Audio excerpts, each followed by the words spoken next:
a gente vai gravar pra depois estar passando pra eles. Aí tá a Graziele. Oi, Graziele, prazer. Tudo bem? Ela tá trabalhando. É.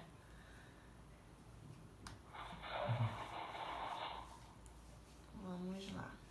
A Solange, tudo bem, Solange? Prazer, Elana. Tudo bom. Prazer, boa tarde. Boa tarde. Tá faltando ainda quem? A Carol? Falta a Carol. A Elana tá. Wanda não vai entrar. A Solange e a Solange Araújo, né? É. A Renata tá faltando, a Vanderleia tá aí. Falta a Renata. A Renata conseguiu conectar lá. E aqui ela ainda não entrou, mas vamos ver.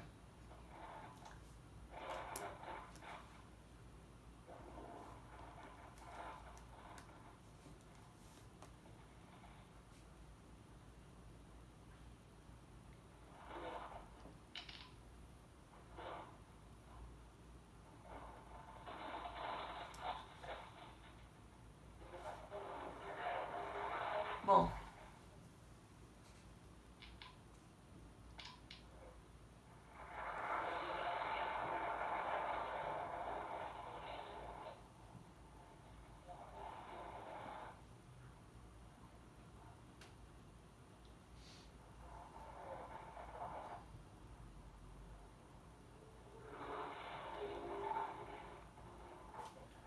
Estamos esperando todos se reunirem, né?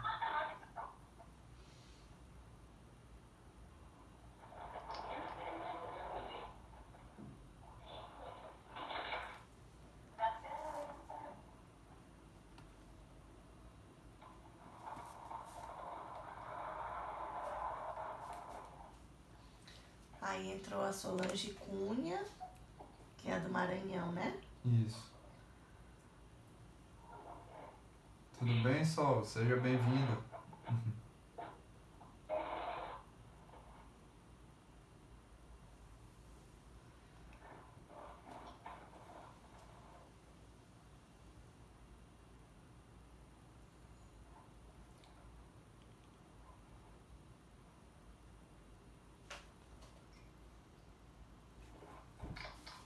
Vai falando aí, nossa. Tudo bem, Solange? Tudo. Legal aqui o áudio aqui. Tá Tudo bem. ativado ou tá desativado? Gente, eu não sei usar esse direito. Tá ativado, a gente tá te ouvindo. Ah, tá. Desculpa, eu tava enrolada aqui só lá no Teams. Aí quando vocês colocaram o link, eu fui rapidinho. Sim. Boa tarde, gente. Boa tarde. Pronto. Aí a Renata tá entrando.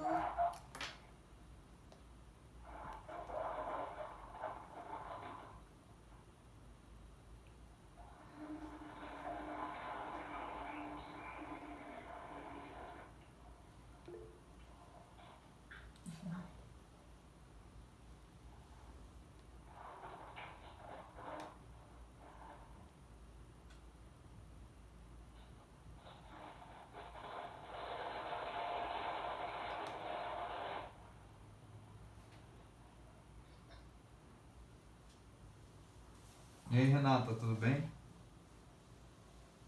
A Renata já estava lá conectada com a gente no Teams.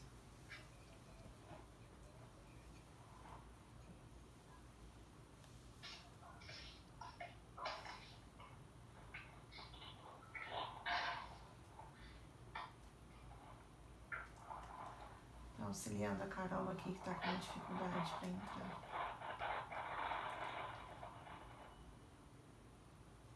Tá faltando quantos? Falta a Márcia. A Elaine, o Giovanni.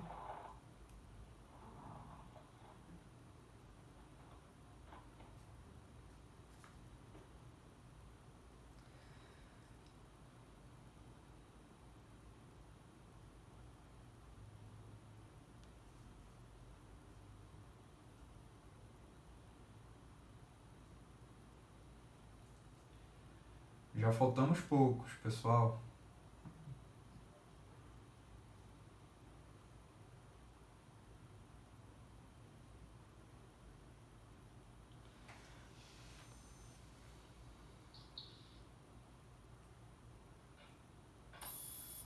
Vamos. Bom, vamos começar, né? E conforme as pessoas vão tendo dificuldade, a gente vai auxiliando por aqui. Bom, gente, primeiro eu queria dar, né, as boas tardes. Boa tarde a todos. Conversar antes de começar o curso, assim, aconteceu alguma coisa? Uma ligação. De comentar com vocês que a nossa ideia de promover o curso, deixa eu só ir aceitando aqui as pessoas, é principalmente conectar pessoas, criar um ambiente de rede em saúde, né, em saúde mental. E tem algumas pessoas que não são de Manaus, tem gente do Maranhão, tem gente que está inscrito, né, de Porto Alegre, da onde mais, São Marcelo? Paulo. São Paulo. A Renata tá por aqui? Acho que a Renata caiu. Renata? Por que foi? Bom, aí, a Renata tá por aí. E aí tem pessoas que são da área da saúde, né, da psicologia, tem pessoas que são da pedagogia, tem a Caroline, que é da administração, é administradora, mas está entrando para a administração da RIAT e também precisa saber e conhecer o que é o acompanhamento terapêutico. E a proposta é conhecer vocês, né, saber um pouquinho de vocês, porque a RIAT ela já foi inaugurada aqui no Brasil. Eu tava conseguindo mexer aqui. Já foi, né, já abriu no Brasil e a gente, conforme for recebendo algumas demandas, a gente vai estar entrando em contato com vocês, né, que tem sido o nosso primeiro acesso aqui. Então, eu acho que antes da gente passar para o curso, seria bom a gente fazer uma apresentação, né, com os que estão aqui. Alguns eu já conheço, outros eu conheço, assim, de ouvir falar. Daí a gente pode fazer uma apresentação breve, vocês podem dizer de onde vocês são, qual que é a profissão de vocês, o que vocês estão fazendo um pouco da vida, né, porque eu acho que essa conexão é importante, porque daí, não sei, pode ser que tenha uma psicopedagoga aqui e eu tenha um paciente que esteja precisando de uma psicopedagoga e aí eu vou, obviamente, indicar quem está mais próximo de mim, né? A Elana, que é psicóloga, que trabalha, né, na área da abordagem de TCC, enfim, tem a Maria Flor, né, que também é psicóloga, tá aí na área da educação, tem a clínica dela também, enfim, que vocês possam ir se apresentando, a gente vai se conhecendo.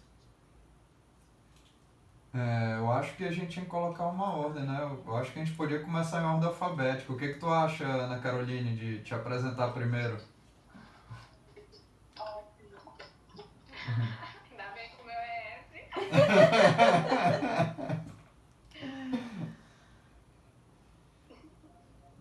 Carol? Ai. Carol não deve estar escutando. Bom, então passa pra quem? Vamos pra Elana.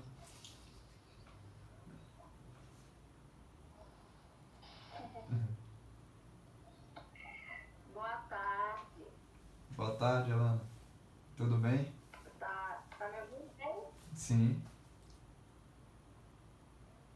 Tudo bem. Pra mim tá travando um pouquinho aqui, né? Mas qualquer coisa é só sinalizar aí que eu dou um jeitinho. Boa tarde. É um prazer estar aqui com vocês, né? Marcel, Ana, a gente já se conhece há um tempinho. Muito feliz por esse empreendimento de vocês. Sei que vocês têm muito a contribuir, né?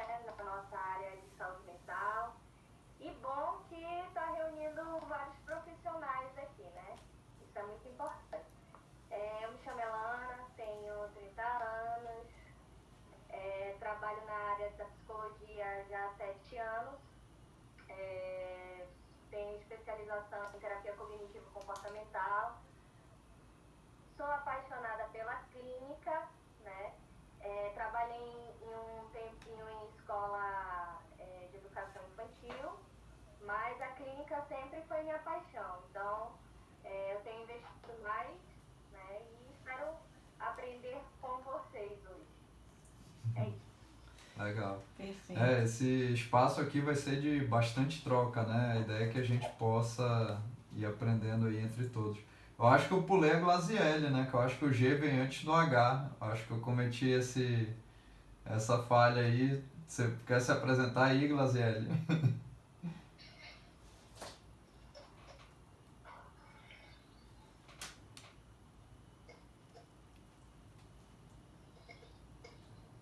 Tá sem áudio, tá sem áudio.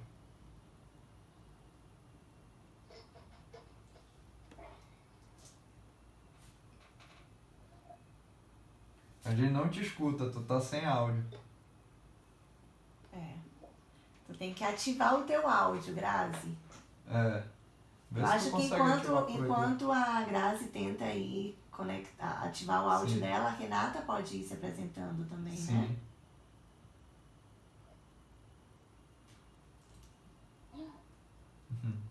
Pode ser.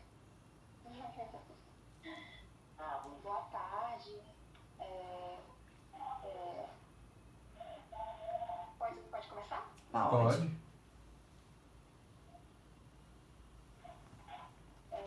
Me chamo Renata, tenho 29 anos esse mês. Sou formada em pedagogia, tenho especialização em psicopedagogia, já trabalhei como professora em sala de aula, mas no momento já faz mais de um ano que eu trabalho como mediadora escolar de uma criança com TEA. Eu busquei o RIAT através das lives e das informações da doutora Priscila, que eu sigo ela, né? E eu quero tentar, através desse curso, tentar expandir mais meus conhecimentos sobre acompanhamento, né? Porque eu já faço a mediação com criança autista, então isso vai agregar muito. Sim. Porque eu já aplico, né? Sim. Obrigado, Renata. A Glaziele já consertou o celular, o áudio, né? Você quer falar, Glaziele, se apresentar?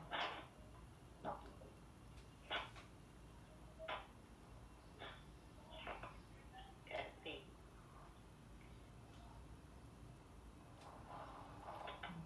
Pode falar. Fica à vontade, Glaziele. Olá. Olá, tudo bem?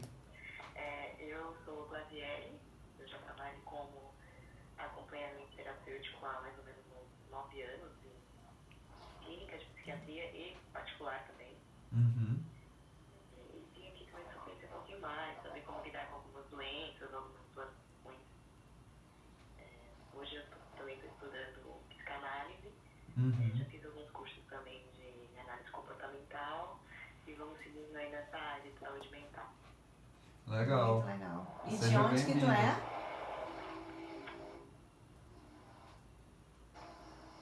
É isso.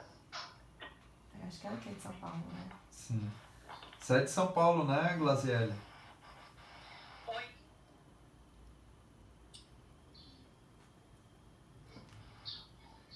Oi, tudo bem? Foi a Solange que falou? Não, é só isso. Pode me apresentar, Pode. Pode. Marcel? Pode, Sol. Então, vamos lá. Tudo ok? Vamos lá. Então, eu sou Maria Flor, né? Mas não sou flor que se cheire, né? Sou flor que se cheire mesmo. É a Ana que fale, né, Ana? Não, eu tenho mais de 20 anos de formada. Aliás, não, na verdade eu não tenho mais de 20, eu tenho 20 anos de formada, né? E na psicologia nesse tempo todo, né? Então eu tenho uma particular, mas eu sou professora universitária também de psicologia, né? E também trabalho com home care, né? Vinculada a uma clínica cardiológica.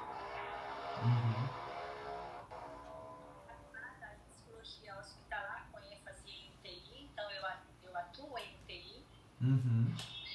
Tenho pós-graduação, um monte de ação como clínica, neuropsicologia, Uhum. psicanálise, sou psicanalista, então tenho formação em análise. Estudei também na Argentina, né? Comecei o doutorado na Argentina, não terminei, mas eu terminei o mestrado, né, em educação. Não na Argentina, no Brasil, né? Mas Show. pretendo voltar para terminar o doutorado. Então, o meu interesse no curso é porque eu ministro uma disciplina chamada Políticas Públicas. A gente fala de acompanhamentos, de acompanhantes terapêuticos, e esse está dentro das políticas públicas, principalmente Sim. no SUS, né? Casa terapêutica. Então, assim, o meu interesse é em me aprofundar mais para tentar fazer com que os meus alunos gostem muito, né? Porque Uhum. todo mundo que entra no curso de psicologia, ele entra sempre pensando numa profissão, ser profissional liberal, em ter um consultório e agir, né? Então, aí as nossas políticas vão ficando defasadas, e aí vai dando espaço para outras pessoas, né? Para que eles possam se interar mais.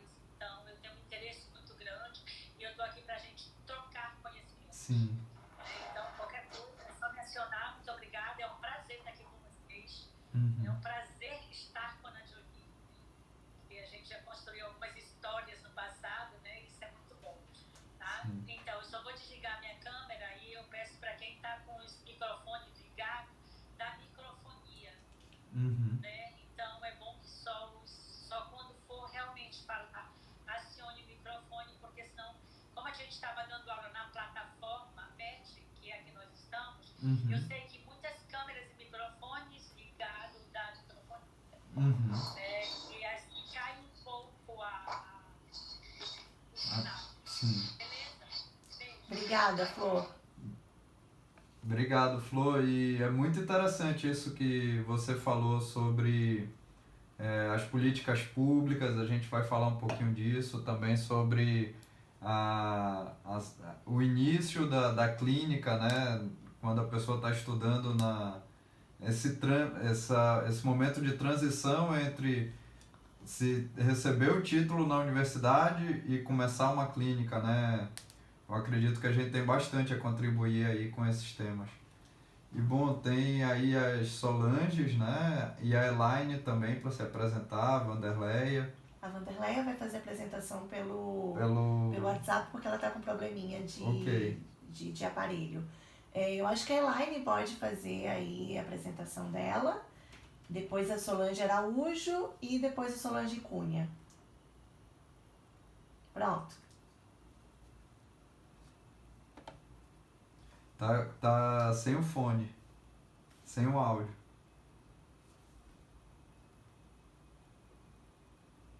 Acho que tem que clicar aí embaixo para...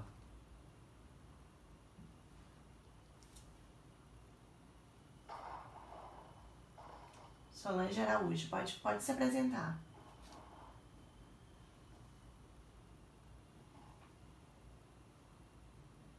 Eu mesmo? Bom, meu nome é Solange, eu trabalho numa clínica de química e saúde mental. Uhum. Sou formada em administração pública também, né? E esse curso tem só assim contribuir já com o meu trabalho. Excelente.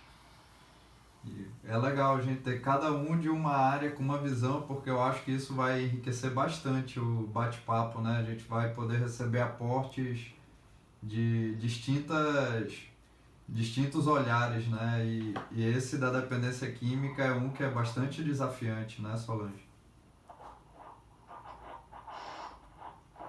Verdade.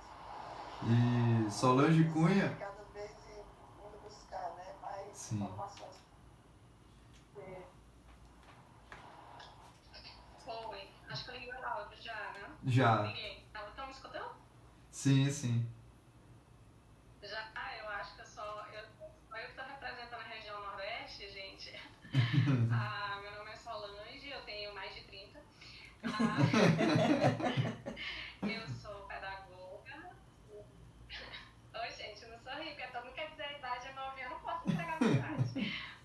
Eu sou pedagoga, tenho aí uns bons anos de formação já e tenho especialização em educação especial, que hoje é educação inclusiva, né? E tenho a especialização em análise do comportamento aplicado ao autismo e casos relacionados.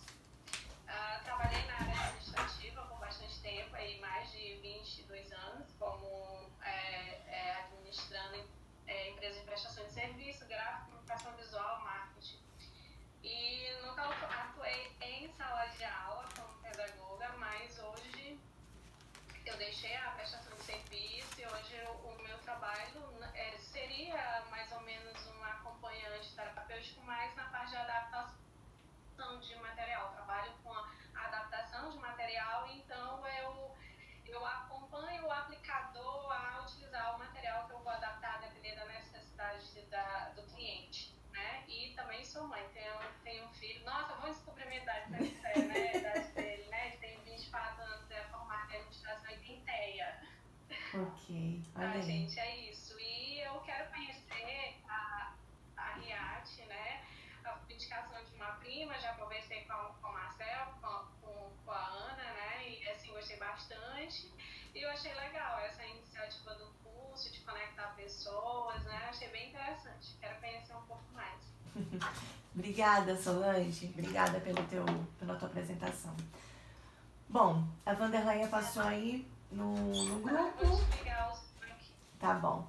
Elaine, se você não conseguir agora, depois você vê se faz um pouco a tua apresentação pelo texto mesmo, no grupo aqui ou pelo chat, tá? Vê se você consegue agora, caso não consiga, a gente te conhece daqui a pouquinho.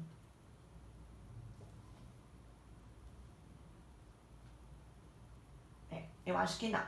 Então vamos lá, né? Vamos, Marcel, tu que maneja aí bem a tecnologia, compartilha aí o nosso PowerPoint. Bom, o curso, né, ele é um curso introdutório. Eu acho que aí a Glaziele, né, que já está atuando há um tempo significativo, ela vai concordar com o que eu vou expor, né? Eu acho que a ideia da formação do acompanhante terapêutico, ela tá para de fato fazer com que esse profissional ele seja conhecido e tenha a sua atuação de forma apropriada, né? Que ele aproprie essa tarefa. Então, esse curso é um curso introdutório que a RIAT daqui a pouquinho vai estar promovendo, né? Primeiro tem que colocar para gravar lá. Não, tá gravando. Ah, tá. Vai estar... Se vocês conseguirem ver já o Power, falem se conseguem. Depois a gente vai estar fazendo, Graziela, o curso de formação, né? Que é uma formação completa. Aí fica nessa informação para vocês, Flor, e todos os outros que queiram seguir se especializando na clínica do acompanhante terapêutico. Então, os conceitos que vão ser ditos aqui, eles são os básicos da clínica. É porque tem que ter um pouquinho de calma. Não, ele começou a passar sozinho. E a formação ela vem com todos esses detalhes que a gente vai colocar aqui de forma mais ampla, mais intensa, né? Então, o conceito do AT, o conceito de saúde mental, o que é a clínica, o que é o trabalho interdisciplinário, isso tudo na formação, isso vai ser melhor detalhado. Então, a gente deseja, né, que esse espaço seja um espaço de troca de conhecimento, de experiência, né? E que com isso a gente consiga promover aí uma mudança na clínica. Então, este rapaz é o Marcel, o Marcel que é estudante de psicologia, acompanhante terapêutico, é empreteco, ele, junto comigo, né, formou Ele tá passando o sozinho. Power tá... Vocês estão vendo o PowerPoint? Vamos ver se a gente... Estão vendo, né?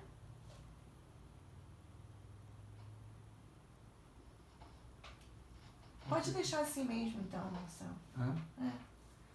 A gente vai passando aqui porque ele tá tendo vida própria. Eu acho que porque colocou isso aqui, ó. Tinha que tirar isso. De apresentação. Eu não sei fazer isso não, se eu mexer nisso. Bom, gente, vamos lá. Me digam se vocês estão conseguindo ver o Power.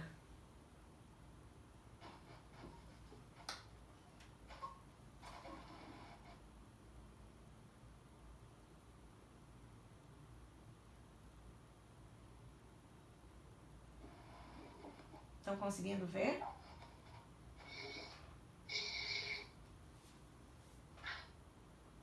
Eu preciso que vocês me deem um feedback se estão conseguindo ver lá o Power. Acho que elas estão escrevendo. Travando muito. Tem como fechar isso aqui para diminuir a calma.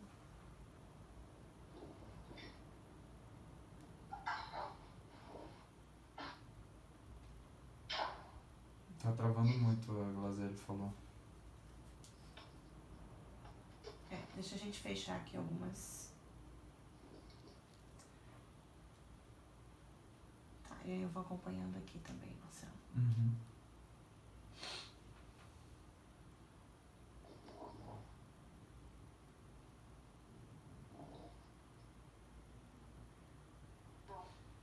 Ela vai fechar tudo.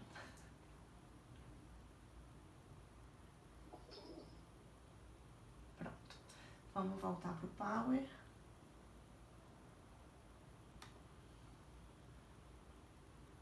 Vocês estão vendo bem agora?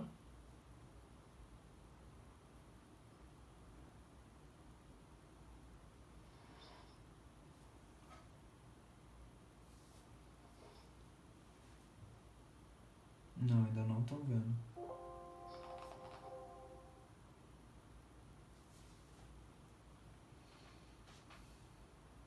Não coloca essas configurações de apresentação, não. Eu ia tirar, acho que Pois foram é, postos. tira. Eu não sei quem colocou isso.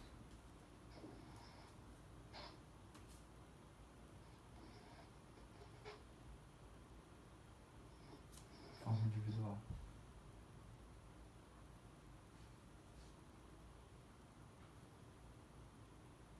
Manual.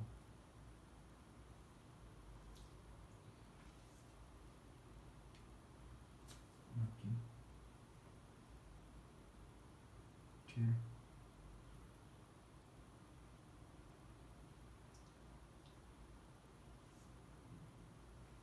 Bom. Vamos ver se a gente consegue agora. Vocês estão conseguindo ver?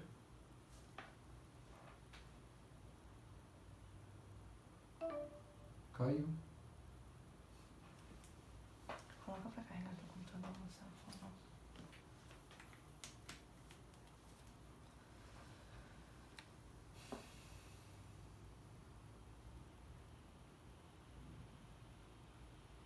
Aqui, ó, pra entrar no Meet.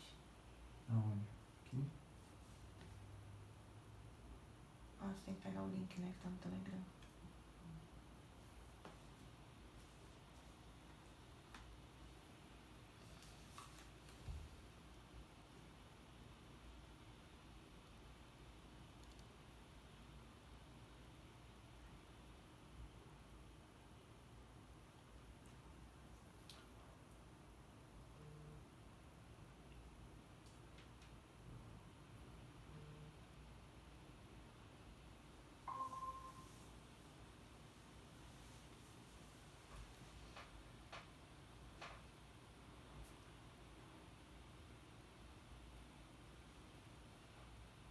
Pessoal, vamos tentar aqui novamente, né? Vocês estão conseguindo ver agora a apresentação?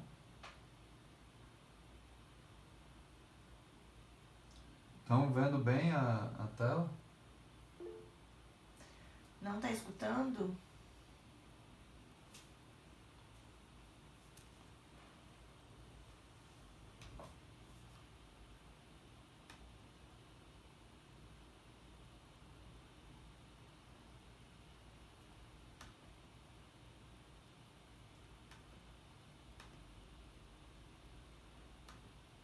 Tá sem áudio.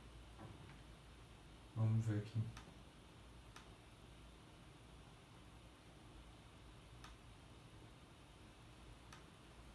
Agora tá com áudio, vocês estão ouvindo?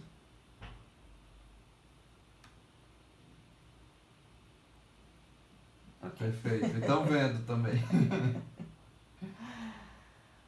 Pronto, coloca aqui. Pronto, vamos lá. Vamos agora vai ter que andar esse negócio, tá? Tu que tá mexendo? Não sei. Mas pode Não, aí pode tu ir. tá mexendo? Tá. Bom, então de novo, né? A apresentação do Marcel é essa, ele é acompanhante terapêutico, estudante de psicologia lá na Universidade de Buenos Aires e é o fundador também da RIAD. Esse material a gente vai estar mandando para vocês depois com todas as referências, todos os artigos, vai estar indo tudo no pacote. Bom, eu sou a Ana, né? Algumas pessoas já me conhecem aí de alguns cursos atrás. Formei em Manaus, formei na FAMetro, logo depois fui lá para a Argentina para fazer o doutorado, que eu ainda estou fazendo, mas paralelamente a isso fiz aí a diplomatura em Rocha, fiz a formação de acompanhante terapêutica e também me especializei na clínica lá, e agora também estou, né, quem diria, nisso do empreendedorismo, tá? Então assim, gente, a ideia desse curso, né, é trazer um panorama histórico, do que é a clínica, né, do acompanhante terapêutico, mas antes de falar da clínica do acompanhante terapêutico, a gente precisa entender o que é psiquiatria, o que foi frenopatia, o que foi saúde mental, né, na sua origem e o que ela é hoje, o que ela representa hoje, como ela é pensada hoje, né? Então, a gente vai falar sobre a saúde mental e a reforma psiquiátrica no contexto mundial, no Brasil, a gente vai falar e vai contar a história do acompanhamento, onde que ele surgiu e como que ele foi desenvolvendo. Depois a gente vai falar dos fatores da reforma sanitária aqui no nosso país, sobre o desenvolvimento do acompanhamento terapêutico aqui. Vamos pincelar, né, algumas definições sobre o acompanhamento terapêutico, vamos dizer quem é esse sujeito, esse profissional, quais são as suas funções e como que é a clínica, né? E aí tem vários quesitos dentro da clínica que a gente vai estar falando também. E depois a gente vai fazer alguns estudos de caso e vamos discutir bastante eles, né? Esse material, então, vai ser dividido no dia de hoje e no dia de amanhã, tá bom? Bom, vamos lá, então. Para começar, né, e aí eu quero que vocês, antes, né, da gente começar a fazer esse recorrido, que vocês já pensem em algumas questões, né, para a gente analisar e ver como estamos atualmente, se estamos evoluídos ou não, né? Então, antes, não sei, Marcelo, se tu queria também já colocar algum pensamento para que eles, quando forem vendo o curso, estudando, conhecendo, façam também memória da reflexão. Eu acho que é importante, inicialmente, primeiro a gente tem que falar da estrutura de saúde, né, mental. Inicialmente ela era algo mais generalizado, depois uma saúde pública e privada, né, e foi tendo as variações que a gente vai falar. E para pensar o acompanhamento terapêutico, tem um filósofo chamado Edgar Morin, que ele fala sobre o que é programado e o que é estratégico, né? E o acompanhamento terapêutico, ele inicia de uma maneira bastante programada, com uma clínica bastante diretiva e depois ele vai passando por mudanças ao longo do tempo e das coisas que ele foi sofrendo e foi se tornando uma clínica cada vez mais estratégica, né? A ideia minha era que a gente fizesse um debate um pouco sobre esse pensamento, mas devido às limitações da plataforma, eu acho que ficaria muito complicado, mas a ideia é que vocês comecem a pensar, né? O que seria esse programado e o que seria esse estratégico que a gente espera lá no final do dia de hoje conseguir entender como foi e como isso foi atravessando dentro da clínica do acompanhamento terapêutico. Bom, vamos lá então, né? Antes de falar de acompanhamento terapêutico, a gente precisa falar de saúde mental. E saúde mental implica a loucura, né? Então, vamos lá para a origem da loucura, né? Entre a mitologia grega e a religião, que colocava esse conceito, né? Que vivenciava essa realidade de uma forma bem diferente do que a gente considerou há uns anos atrás, né? Então, eu coloquei aí a imagem de Dionísio, né, que é um deus grego que está relacionado, né, ele coloca ali, eu gosto muito de mitologia grega, então fala ali do cultivo do vinho, né, ele está relacionado à insanidade, ele relaciona também os ciclos da vida e ele era tido como o protetor, né, dos que não pertenciam a uma sociedade convencional, né? Ele era colocado aí e idealizado dessa forma. Bom, e aí depois dessa questão da Grécia, né, do contexto grego, surge também o contexto religioso, né, onde a loucura era considerada algo de uma expressão natural, de uma força natural, de uma ordem do não humano, né? Numa questão sobrenatural aí que colocava ela num quesito místico que gerava por ora terror e por ora uma certa idolatria, né? Então tinha aquelas figuras onde as pessoas iam buscar conselhos e algumas práticas. Então, mas é interessante que nessa época a loucura ela não era visto como algo prejudicial. Não, ela era valorizada socialmente. E ela tinha uma função social dentro da sociedade daquela época. E ela não era, a pessoa não era excluída, né? Ali ela era vista como uma expressão do divino, né? Então, às vezes gerava terror, às vezes gerava fascínio, às vezes aquilo era tido como algo premonitório. Então, a pessoa cumpria um papel social, né? Isso. Aí a gente vai para a Idade Média, né? Que surge aí algumas questões físicas, né? De ordem física, das doenças sociais da época da peste, da lepra, e aí surgiam os medos, inseguranças, né, dentro desse contexto louco da época, né, ainda dentro de um contexto de não humano. E depois entramos vale ressaltar, né, que antes, aí, até a Idade Média, a loucura não era considerado algo humano, tá? Aí a gente entra na questão que começa a fazer ciência, né? Vem aí o racionalismo e as pessoas, a sociedade busca, então, dar razão aos fenômenos que são tidos, né? Que são vivenciados. E aí o louco, ele passa a ter um caráter de ir contra a razão, né? E aí eu coloquei a foto do Descartes para simbolizar essa época, né? Então aí surge a questão do louco que transgride amoral, né? Ele transgride o que é racional. E isso faz com que ele passe a ser visto como um elemento perigoso, né? Porque como ele não respeita as normas civilizatórias, então ele apresenta um perigo para a Ele sociedade. começa a chamar a atenção, né? Os sujeitos passam a ser notados como esses transgressores, né? É o preguiçoso, é o irresponsável, é o viciado, enfim, entra nessa Mas questão. é interessante que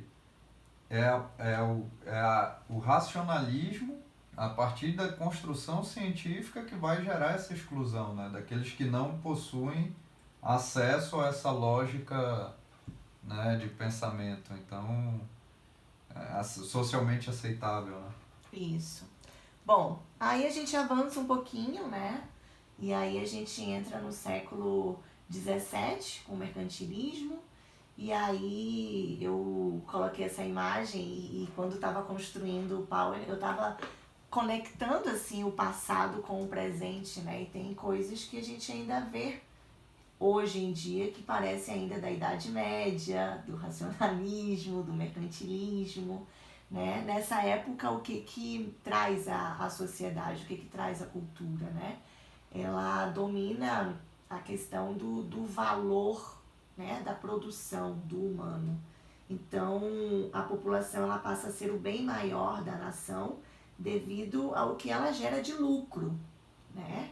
Então, surge aí, na época do mercantilismo, toda a questão de produção, de comércio, de consumo, né? As pessoas começam a valorizar muito isso e quem não está nessa função se coloca, eles, né? A sociedade colocava também como puxando aí essa coisa do transgressor, do preguiçoso, mas também desse desviante que não produz. E que se aproveita, né, de mim que estou produzindo. Então, mais uma vez, a pessoa que ela é vista como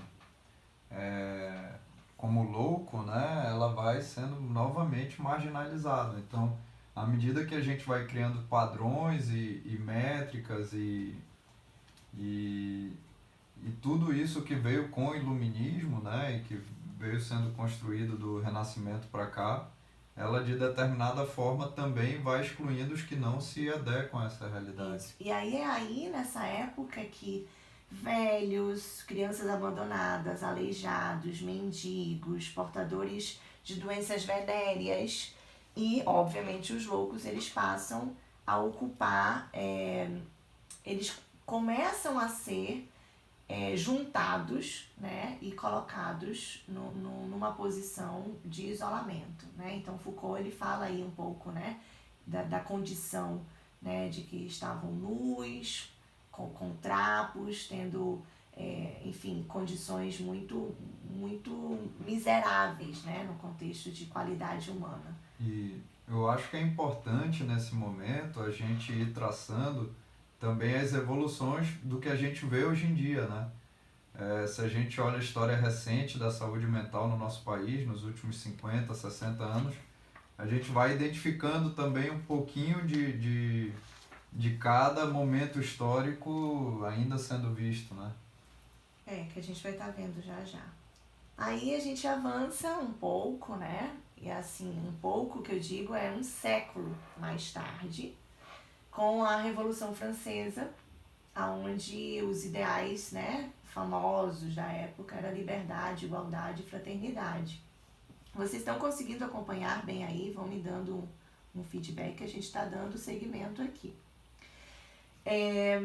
E aí tomavam força, né, esses conceitos e impulsionavam transformações. E aí se inicia, tá, uma reabsorção dos excluídos, né, que até então eram isolados em setores próprios de grandes hospitais. Nessa época aí da reforma psiquiátrica, surgiram os grandes hospitais, que na literatura o conceito é hospitais gerais, onde, como ainda não tinha uma delimitação específica do que é psiquiatria, todos os que padeciam de transtornos, seja físico, psíquico, emocional, social, eram derivados para aí, né, para esses setores.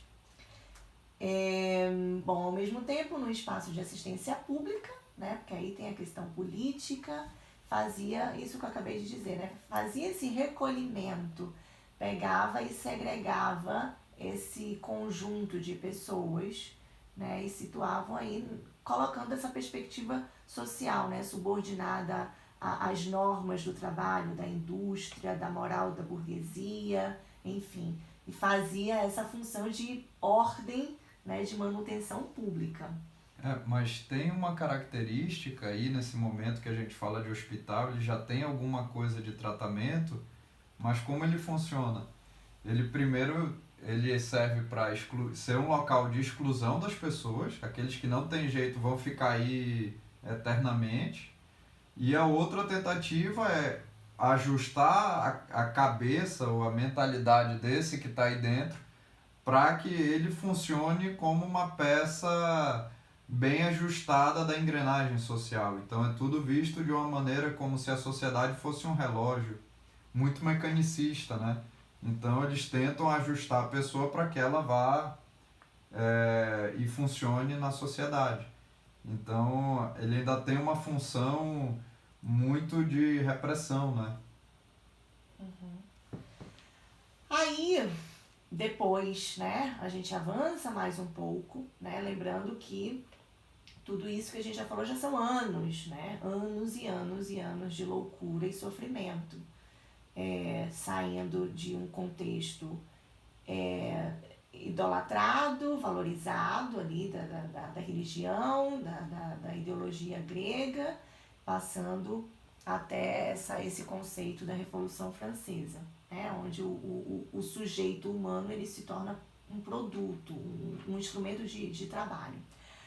Aí, no século XVIII, surge esse cara aí bem bonitinho, bem querido, que é o Pinel, né, bem conhecido na saúde mental. E é ele quem surge com a proposta de fazer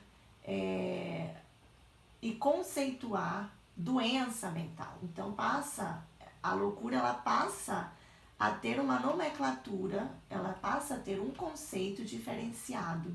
Ele coloca o louco como uma pessoa que padece de um adoecimento mental, né? E aí ele entra com o tratamento através do processo de medicação e começa a tratar essa questão da alienação, né? Então, a iniciativa dele nessa época, ela surge e traz duas questões importantes, né?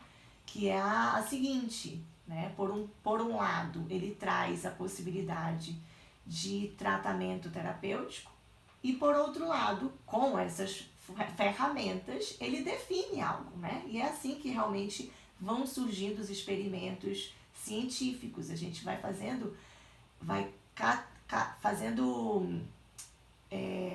experimentos e vai mensurando dados, né? Então ele criou aí o processo patológico, né?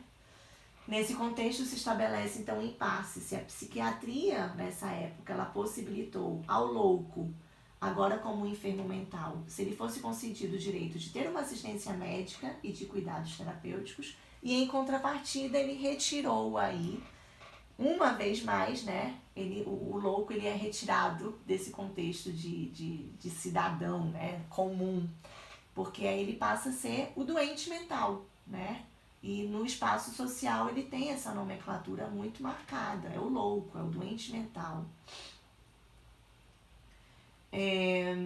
Só um minutinho, Marcelo. E aqui, né, os hospitais psiquiátricos, eles são comparados nessa época como grandes campos de concentração devido à miséria, os maus tratos, né, o que não foi submetido a essas pessoas e ficou aí, né, dentro de porões, essa população. Aí tem algumas imagens também, né, são imagens aí da história, né? Então, o conceito de manicômio, ela surge. E Goffman faz uma análise, né, da época, colocando manicômios, prisões e conventos, e relata que a dinâmica dos hospitais psiquiátricos, eles eram métodos de controle. Promoviam uma espécie de desaculturamento devido às circunstâncias das rotinas e transformações culturais ocorridas no mundo externo, gerando então dependência da instituição e medo de se reinserir no convívio social. A prisão, o isolamento, ele assim, né, ele passa a exercer realmente o hospital e a psiquiatria como uma força de controle, né? Então, causava aí mutilações do ser, como diz Goffman. O sujeito, ele começa a passar por outros tipos de danos.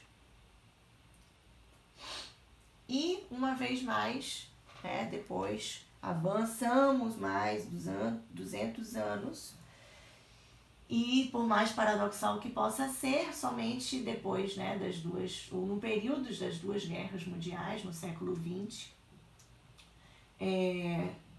depois de 200 anos dessa intervenção de Pinel, surgem alguns questionamentos que foram considerados importantes, que começam a pensar qual que é o objetivo da psiquiatria, né? Vale ressaltar que nesse contexto aí existiam, né, as grandes guerras políticas, as barbáries, as perdas, né, gigantes, os caos, e aquelas famílias e mulheres, né, que ficavam aí isoladas, sozinhas, enquanto os homens estavam em guerra. E aí eu coloquei, né, guerra, heróis e loucos. Eu coloquei uma interrogação, porque eu pensei, né, aí a loucura, ela passa a ser melhor olhada, né, passam a ver melhor, porque esses heróis, né, eles passam a surtar, eles passam a expressar conflitos psíquicos. Eles começam a manifestar e expressar isso, né, e de fato marca, porque eram pessoas eficazes, pessoas compromissadas, pessoas que foram lutar por seus ideais, por seu país, e depois de um tempo eles se tornam loucos, né? Então a política, a economia, tudo isso vem redimensionando aí a cultura, trazendo essa fragilidade que a guerra trouxe, né? E aí a gente coloca e vê de uma outra forma. Perdão. Lá na Freud, ele vai chamar isso de as neuroses de guerra, né? E hoje a gente chama de estresse pós-traumático. Então, nós temos essa condição que foi justamente o que fez com que esses heróis fossem trazidos de volta à sociedade, né? Eles precisavam ser resgatados. Então, assim, gerou um discurso duplo, né? Aquela pessoa que ganhou uma medalha, que eu homenageei, que eu levei no congresso, eu não posso agora estar levando ele para uma instituição onde ele vai ficar preso o resto da vida, né? Eu tenho que fazer algo para cuidar dessa pessoa, né? Então, esse contexto de ter a guerra foi o que levou que muito investimento público começasse a ser destinado para o tratamento desses soldados que estavam regressando às suas casas. Isso. E aí, né, eu coloquei algumas imagens aí. Justamente aí onde surge também a questão da psicologia, né? A gente não vai falar tanto da psicologia, mas complementando isso que o Marcelo falou, começa a surgir pensamentos da psicologia e traz aí, né, essa questão do homem, do ser, de forma mais humanizada, né? O existencialismo, a fenomenologia, vem trazendo aí, se posicionando e marcando uma consciência nesse momento. Posso? Uhum. E aí, em diferentes lugares do mundo, né, se começa a trabalhar essa questão. Então, a crítica do asilar, né, porque os que padeciam de transtornos mentais, doenças mentais, eles estavam asilados, eles estavam isolados. E em todas as partes, agora, nessa época, surge essa nova forma de pensar, né? Aí tem algumas imagens de como eram as estruturas. O manicômio ele passa a ser uma instituição de cura, né? Ele deveria ser reformado aí. Pode falar, assim. No período entre guerras, surgiu até um tratamento revolucionário que ele ganhou, a pessoa foi ganhadora de um prêmio Nobel, que era cortar eu esqueci agora o nome do nervo que fica aqui no lóbulo temporal. Eu não estou lembrando agora, daqui a pouco eu vou googlear esse nome que eu... Sim, porque é exatamente nessa época onde a medicina ela começou a fazer as suas testagens, né? É aí onde o corpo humano, o cérebro, ele foi massacrado, né? Nesse sentido de investigação. E aí tiveram grandes perdas também, né? A história mostra isso. Bom, aí dando mais segmento, né? Porque daqui, né? Surgiram muitas questões e no início da década de 50, lá na Inglaterra, surgiu aí esse cara, Maxwell Jones, que começa a pensar que nesse hospital psiquiátrico se pode fazer intervenções diferenciadas, né? Trazendo uma lógica democrática, fazendo com que o sistema psiquiátrico tivesse um conceito mais flexível, digamos. E aí surge as comunidades terapêuticas, né? Através dele. Então, ele começa a trabalhar um pouco mais a comunicação que se existia, né, a fim de fazer um processo de recuperação nos internos de forma mais eficaz. Além dele, né, surgiu também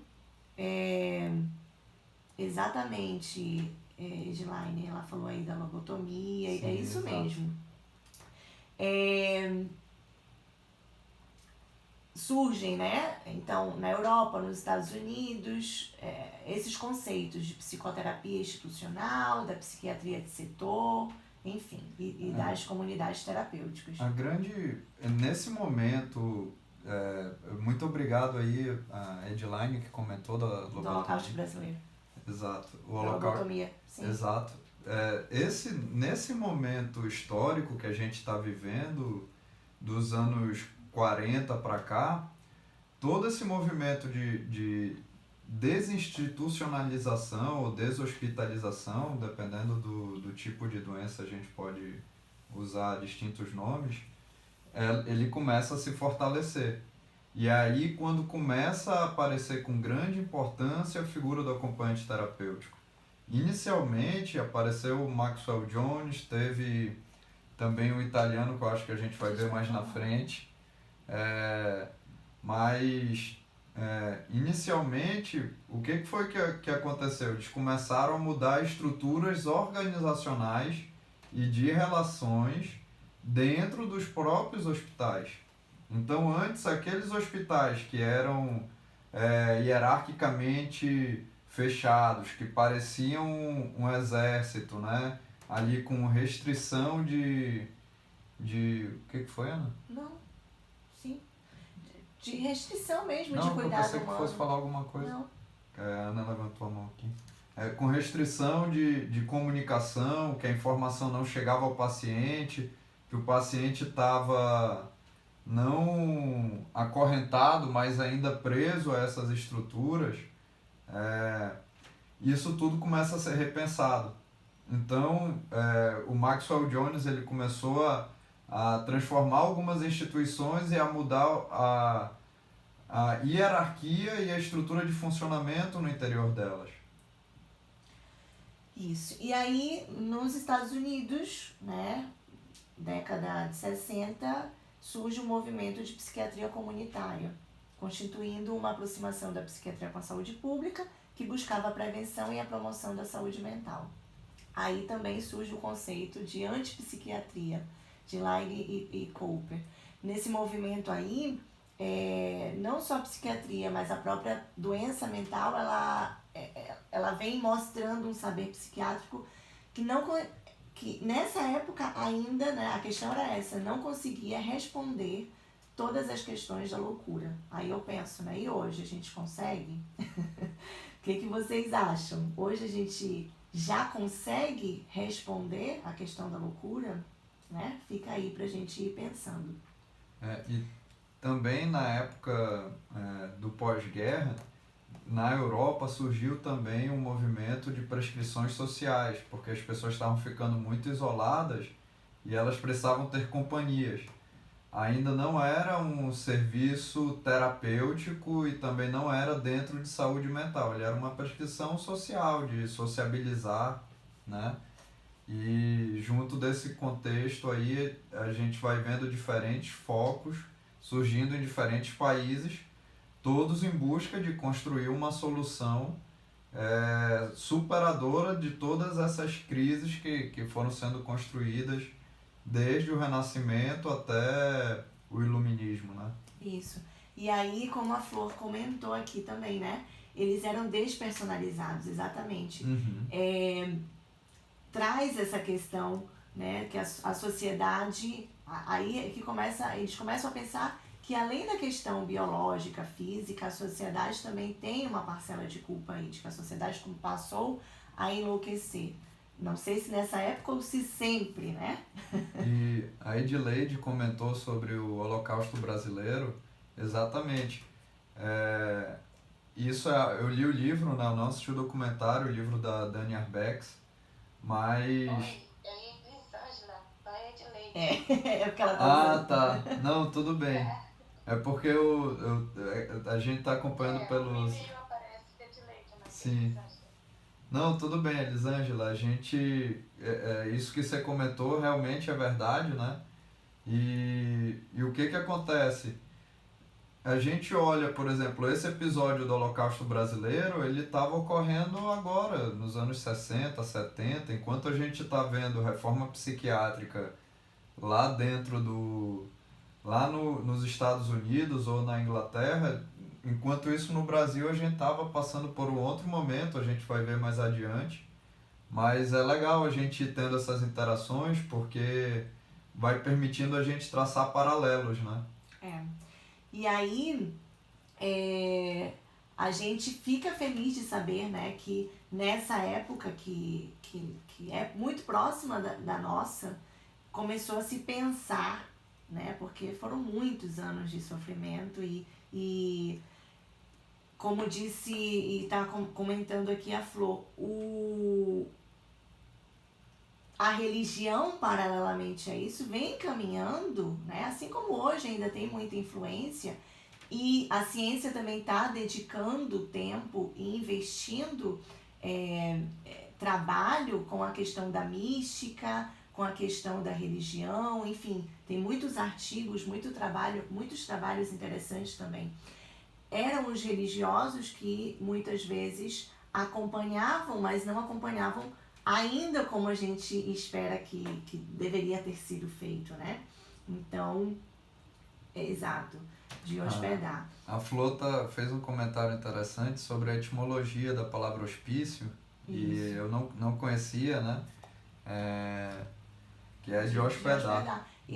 Né? E ainda bem que a gente vai evoluindo um pouquinho também com relação a isso. E aí surge, né, o italiano, né? Basaglia. O Basaglia, que na década de 60, aí foi aonde a gente começa a visualizar algo que é muito mais próximo do que a gente tem hoje, né? Ele surge um movimento que promove a maior ruptura epistemológica e metodológica entre o saber prática psiquiátrica. Ele, então, vai de forma contrária à antipsiquiatria e coloca aí a existência da doença mental com um olhar para o fenômeno, né?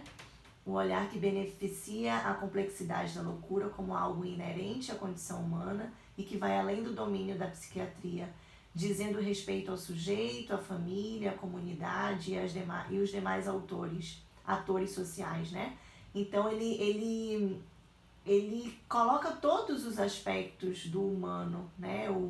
A gente vê muito a questão da psicologia, da teoria sistêmica, que fala bastante de colocar o sujeito centralizado em seus sistemas, né? Então o Basaglia ele vem e traz isso, e isso de fato marca e muda a nossa realidade do contexto de saúde mental, né? Fundamentalmente da premissa de que deveria ser produzido um novo imaginário social para que a loucura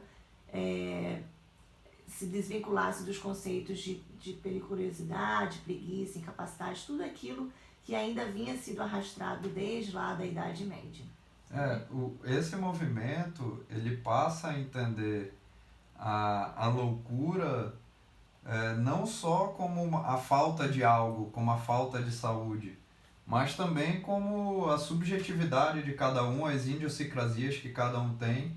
Lógico que ainda tem alguns parâmetros, ele não é negar que não existe doença mental, não. Tem alguns parâmetros que a pessoa ela tem que atingir para conseguir funcionar em sociedade, mas existem outras coisas que tinha um poeta, que eu não vou lembrar agora o nome, mas que ele dizia, né, que de perto ninguém é normal. Então, quando a gente vai se aproximando do que é tido como normal, ele não é algo quadrado, né? Ele é como um aspecto, né? E que tem distintas tonalidades e gradações ali. O importante é a gente pegar esse sujeito que ele está à margem da sociedade e ir trabalhando junto a ele para que ele possa ir encontrando desde a sua própria loucura, entre aspas, âncoras dentro de coisas socialmente aceitáveis. Então, não é talvez, por exemplo, uma pessoa que tem um delírio místico, talvez não seja só medicar e colocar numa camisa de força, né? Talvez a gente essa pessoa pode estudar filosofia e se tornar um filósofo, né? E nós podemos acompanhar ela e fazer com que isso que está sendo expresso interiormente possa encontrar locais socialmente aceitáveis aonde isso possa ser desenvolvido, né? Então, é um momento em que não se vai... A pessoa tu vai entender que ela tem um problema de transtorno mental, mas que aquilo não vai ser visto como algo descapacitante ou impeditivo de um ambiente social. Isso. E aí, até aqui, né, a gente viu esse contexto de saúde mental e a reforma psiquiátrica no mundo. Aqui eu coloco essas imagens, né, que representam muito todo esse período, né? Tá aí os procedimentos, a camisa de força, né, aquele perfil da enfermeira aí com chave, né, com as grades, enfim, toda essas cenas, essas imagens que a gente sabe que de fato teve uma representação e foi uma realidade de muitos e muitos e muitos anos, né? Então aqui, fazendo um resumo, a gente veio da Idade Média, chegamos até ali, Jones, né, que traz a questão da comunidade terapêutica, e aí fazendo uma complementação que não estava nos slides, mas para que vocês entendam, com a proposta dele que surgem os terapeutas ocupacionais, que surgem as terapias de grupo, é contemporâneo a ele, né? É nesse período que surgem as oficinas, que surgem os primeiros trabalhos interdisciplinários que ainda eram executados dentro dos hospícios, né? Na Hospital época de dia. dos hospitais. Depois é que surgem, já com Basaglia, os novos dispositivos, como o hospital de dia, e a comunidade terapêutica passa a ser algo separado do que era antes, né? Passa a ser separado. Então, hoje o que a gente entende de comunidade terapêutica, de hospital de dia, já está dos anos 60 para cá. Então, até 50 existia ainda isso. Por quê, Marcel? Porque ele fazia tudo dentro do setor institucional, né? E era aí onde existia dificuldade de diferenciar, né? Que Basaglia depois conseguiu obter. E tem uma coisa importante também que não está no slide, mas que eu acho que é muito válido, é que essa rigidez organizacional que existia antes e a falta de transparência nas informações, ela é algo patologizante, porque dentro de uma estrutura familiar, o doente, o louco, né, ele muitas vezes ele está fora do tema da família. Então, por exemplo, são pactos em que, olha, eu vou te falar, mas não fala pro fulano não. E aí todo mundo da família está sabendo, mas aquele fulaninho ali que é o louco, ele não pode saber disso, né?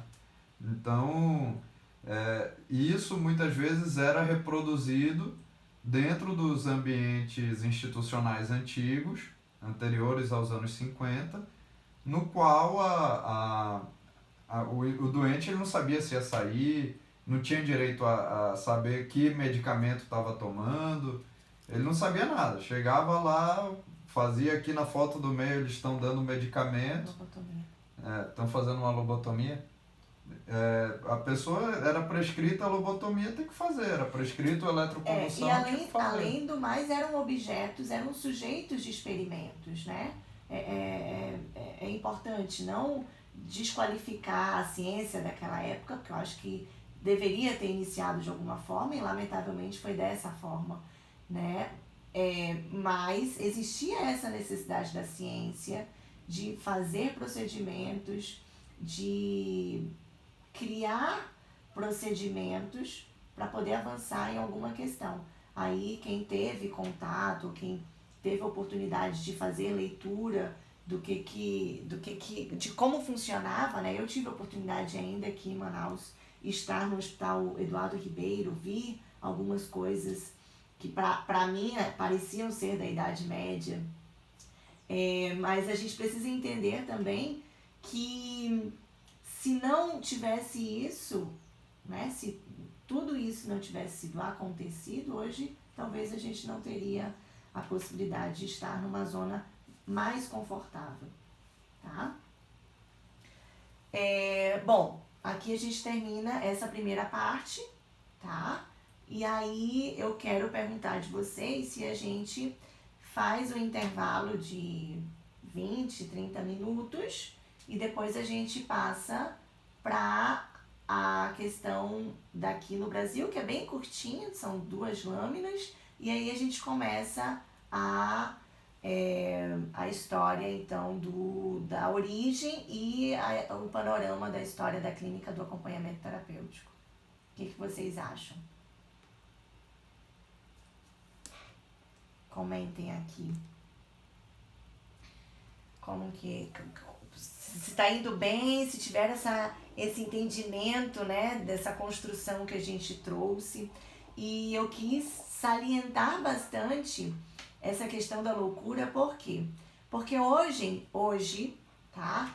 Existem muitos profissionais que atuam na área da saúde mental, que não têm compreensão dessa história pregressa, tá? E que, infelizmente, atuam como os que atuavam lá no século XVIII, tá? Então, eu faço muita ênfase para que a gente entenda que nós estamos num tempo evoluído e que o nosso trato com quem padece de um transtorno, de uma enfermidade mental, ela deve ser diferenciada, ela deve ser humanizada, ela deve ser vista de uma forma mais sutil, mais humana mesmo, né? Então eu acho que é importante quem vai começar a trabalhar ou quem já trabalha parar e fazer essa reflexão. Opa, será que hoje eu estou tratando, eu estou acompanhando, eu estou cuidando, eu estou, né, clinicando de uma forma humanizada ou eu ainda estou me remetendo a práticas perversas, né, no trato com esse que padece, tá? Fica aí pra gente pensar. A Vanderleia disse que podia ser 10 minutos. Pode O que ser. vocês acham? 15, 10 minutos pode ser? Tomar uma água, um cafezinho. E aí a gente... Beleza. Beleza. E aí a gente volta, a gente vai falar um pouquinho da história no Brasil e aí a gente começa então a entender a clínica do acompanhante terapêutico. Tá? No outro dispositivo a gente tinha uma sala de café para ficar comentando, mas estava muito complexo entrar pelo Teams. E aí a gente vai fazer o café, podem ficar aí, né? A gente só vai desconectar aqui o áudio, toma um cafezinho e volta. Tá com fome, né, Solange? Sim. Beleza. 15 minutos a gente volta.